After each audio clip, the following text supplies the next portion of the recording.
بسم الله الرحمن الرحيم. السلام عليكم ورحمة الله وبركاته. حبايبنا، موضوعنا اليوم عن أعشاب لعلاج نزلات البرد والزكام وأعشاب لعلاج السعال.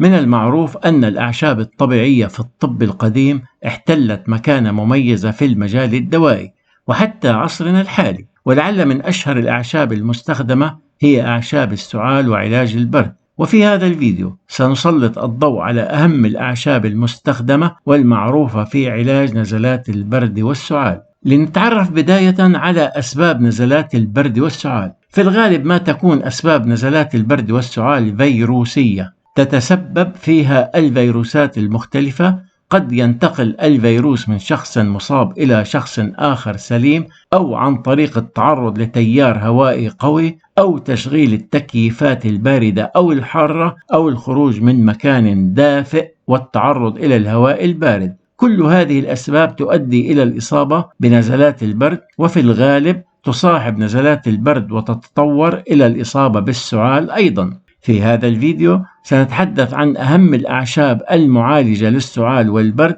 نستعرضها سريعا معكم، ونبدأ بأهم الأعشاب والوصفات الطبيعية للتخلص من البرد. تعتبر الأعشاب الطبيعية وسيلة فعالة للتخلص من الأمراض، بالإضافة إلى ذلك فهي من أكثر الطرق أمانا وأقلها أعراض جانبية، لذلك يلجأ إليها الكثيرين خاصة مع الأطفال وكبار السن، ومع من نخشى عليهم الأعراض الجانبية للأدوية الكيميائية. لذلك حرصنا أن نقدم اليوم أفضل العلاجات العشبية المتاحة لنزلات البرد. وهناك العديد من الأعشاب أيضا التي تعمل على علاج السعال، ولكن في الغالب الأعشاب المستخدمة لعلاج نزلات البرد هي نفسها المستخدمة لعلاج السعال. لذلك سوف نقوم بذكر الأنواع المشتركة للقضاء على السعال ونزلات البرد.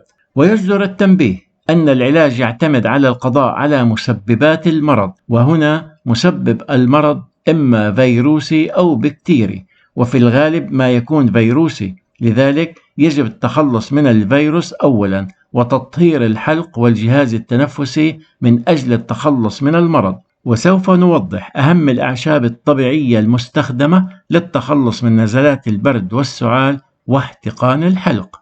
أولا الثوم، والثوم هو علاج الزكام والسعال واحتقان الحلق معا. يعتبر الثوم من أهم الأعشاب الطبيعية القادرة على التخلص من الفيروسات والجراثيم المختلفة، فهو يحتوي على العديد من المواد الهامة المطهرة والطاردة للفيروسات والقاضية عليها، ويعمل على علاج مشكلات الجهاز التنفسي، ويقضي على السعال والتهاب الحلق ونزلات البرد.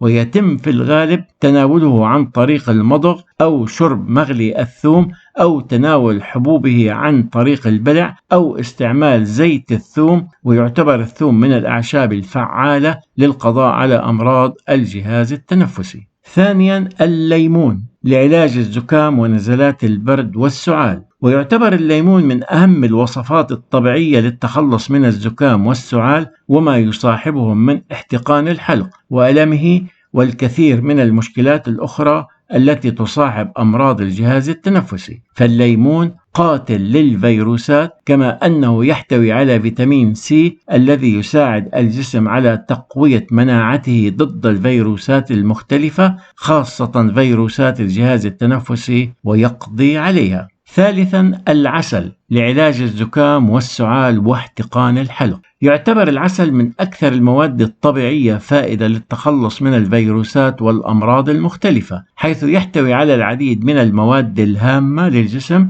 وقد قال ربنا سبحانه وتعالى: فيه شفاء للناس. فالعسل الطبيعي قادر على التخلص من الفيروسات المتسببة في البرد والسعال، ويعمل على ترطيب الحلق والتخلص من الفيروسات المختلفة التي تصيب الجهاز التنفسي، ويقوي المناعة وينشط مقاومة الفيروسات. رابعا الخضروات والفواكه المحتوية على فيتامين سي. يعتبر فيتامين سي مضاد حيوي يعمل على الوقاية من نزلات البرد وأعراضها، ويعمل أيضا على سرعة علاجها عن طريق تقوية جهاز المناعة بالجسم وتحفيزه للتخلص من الفيروسات المسببة لنزلات البرد المختلفة. لذلك ينصح الأطباء بالإكثار من تناول الفواكه المحتوية على فيتامين سي شتاء للوقاية من أمراض الشتاء. خامسا، شاي الأعشاب الدافئة لعلاج الزكام ونزلات البرد واحتقان الحلق.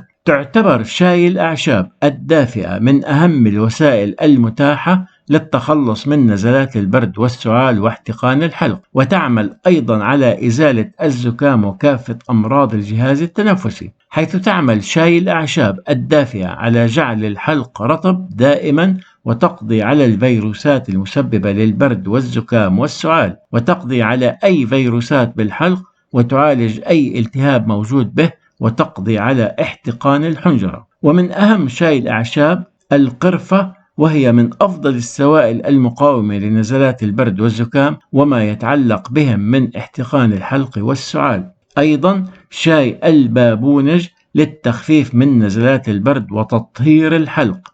وكذلك يعتبر شاي الزنجبيل من أكثر الأعشاب قدرة على التخلص من الفيروسات المختلفة. وأيضا يعتبر شاي الزعتر والنعناع من أشهر الأعشاب المستخدمة منذ القدم لعلاج نزلات البرد والزكام والسعال وغيرها من أمراض الجهاز التنفسي، لاحتوائهم على العديد من المواد الهامة للجسم للتخلص من الفيروسات والبكتيريا المختلفة التي تصيب الجهاز التنفسي. أيضا استنشاق البخار لعلاج أمراض البرد والزكام والسعال. يمكن أثناء غليان الشاي التي ذكرناها سابقا استنشاق بخارها، حيث يعتبر استنشاق البخار من أهم الطرق وأقدمها للعلاج، حيث يتم وضع منشفة على الرأس ومن ثم استنشاق البخار المتصاعد من الإناء لمدة 10 دقائق، فيعمل على إزالة الزكام والتخلص من المخاط بالأنف وتفتيح الشعب الهوائية. سادسا، الماء والملح لعلاج نزلات البرد والزكام والرشح. يستخدم الملح بعد إذابته بالماء عن طريق الغرغرة به لعلاج الكثير من حالات الفيروسات، خاصة الفيروسات الخاصة بالجهاز التنفسي والفيروسات الخاصة بالحلق، ويمكن إضافة بضع نقاط من عصير الليمون. وكنصيحة عامة، يمكن وضع شرائح من البصل في صحن في غرفة الجلوس، فتعمل على امتصاص البكتيريا والفيروسات الموجودة في الهواء، ويتم التخلص من البصل عندما يجف، وتجدد العملية كلما دعت الحاجة. طبعا تكلمنا عن علاج السعال المصاحب لنزلات البرد والرشح، والآن نذكر أهم الأعشاب لعلاج الكحة أو السعال الجاف. هناك العديد من الأعشاب الهامة لعلاج السعال الجاف والتخلص منه. نستعرض الآن أهم هذه الأعشاب التي لا غنى عنها في كل بيت. الجوافة أو الجوافة